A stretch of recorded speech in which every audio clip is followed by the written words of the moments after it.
মাননীয় আইনমন্ত্রী বলছেন ক্লাসে ফিরে যেতে। আপনি পুরো বিশ্ববিদ্যালয়গুলোতে আইন শৃঙ্খলা রক্ষাকারী বাহিনী দিয়ে ভরিয়ে রেখেছেন, আপনি হল বন্ধ করে রেখেছেন, আমরা কোথায় যাব? মানে আপনাদের কথা তো প্রাসঙ্গিকতা থাকতে হবে। সেই জায়গা থেকে আমাদের 4টি জরুরি দাবি আমরা জানিয়ে যাচ্ছি। আমরা 2 দিনের একটা আলটিমেটাম দিচ্ছি।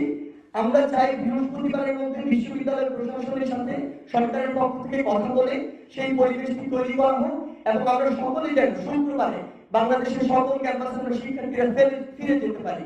শিক্ষার্থীরা যদি ক্যাম্পাসে ফিরতে না পারি, তাহলে ওই একাডেমিক পরিবেশ ফিরে আনার গল্প বলে শুধু দারুণ গল্প হিসেবেই থেকে যাবে, কোনো লাভ নেই। সেই জায়গা থেকে আমাদের 4টি জরুরি দাবি আমরা আবার উল্লেখ করছি। 1, ইন্টারনেট সচল করতে হবে। 2, কারফিউ উইথড্র করতে হবে। 3, বিশ্ববিদ্যালয় বা শিক্ষা প্রতিষ্ঠানগুলো থেকে আইন শৃঙ্খলা বাহিনী সরিয়ে নিয়ে সরকার এবং প্রশাসনের সমন্বয়ে সুষ্ঠু পরিবেশ নিশ্চিত করে আবাসিক হল খুলে দিয়ে আমাদেরকে শিক্ষা প্রতিষ্ঠানে ফিরে যাওয়ার পরিবেশ তৈরি করে দিতে হবে।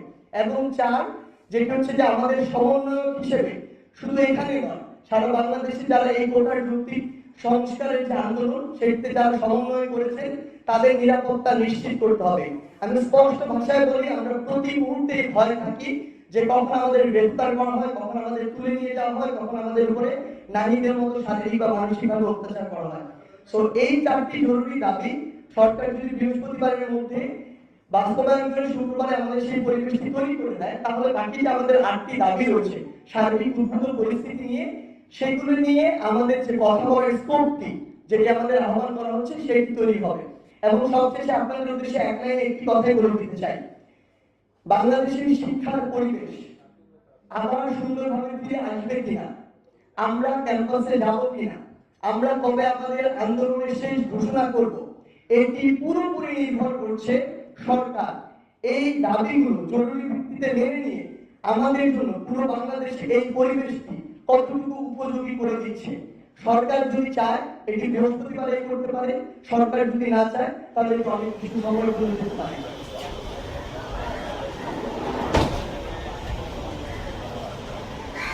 সরকারের দায়িত্বশীল ব্যক্তিরা বিতর্কিত এবং উস্কানিমূলক বক্তব্য দেয় এবং পরবর্তীতে ছাত্রলীগ এবং যুবলীগের সন্ত্রাসী কর্মকাণ্ড এবং আইন শৃঙ্খলা বাহিনীর অন্যায়ভাবে দমন পীড়ন ও হামলা মামলা চালিয়ে এক রক্তক্ষয়ী পরিস্থিতি তৈরি হয়, যেটি অনাকাঙ্ক্ষিত ছিল।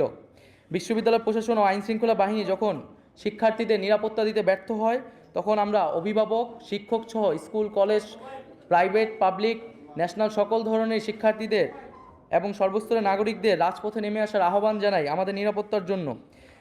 ছাত্র নাগরিকরা প্রতিরোধ গড়ে তোলে এবং পরবর্তীতে আমরা দেখতে পাই যে সারা দেশে ইন্টারনেট বন্ধ করে এক ধরনের ডিজিটাল ক্র্যাকডাউন পরিস্থিতি তৈরি করা হয় এবং শিক্ষার্থীদের হলগুলো থেকে বিতাড়িত করা হয়, যা সুস্পষ্ট মানবাধিকার লঙ্ঘন।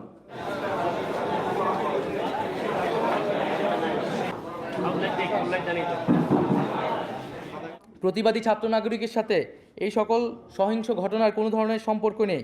এটা স্পষ্ট সরকারের দায়িত্বহীন আচরণ ও দমনপীড়ন নীতির জন্য এই অরাজক পরিস্থিতি তৈরি হয়েছে। এর দায় সম্পূর্ণ সরকারের। এখন সমগ্র পরিস্থিতির দায় শিক্ষার্থী ও বিভিন্ন রাজনৈতিক দলের উপর চাপিয়ে সরকার পুনরায় দায় এড়াচ্ছে।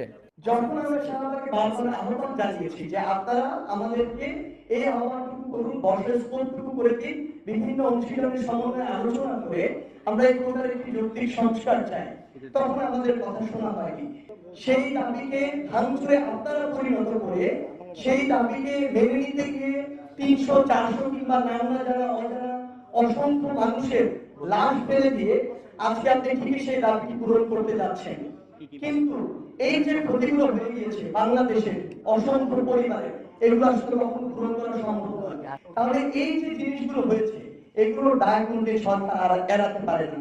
আজকে সরকারের নীতি নির্ধারক মহলের বিভিন্ন মন্ত্রী যেভাবে সংবেদনশীল বক্তব্য দিচ্ছে, এমন একটি বক্তব্যের প্রত্যাশা আমরা শাহবাগে 10 দিন ছিলাম, কিন্তু তখন তারা আমাদেরকে বিভিন্ন ট্যাগ দিয়েছে। তো এই জায়গাগুলো আসলে এখন সরকারের জায়গা থেকে যত কিছুই বলা হোক না কেন, এটা কখনো এই পর্যন্ত আসার কথা ছিল না। Big screen. My vision.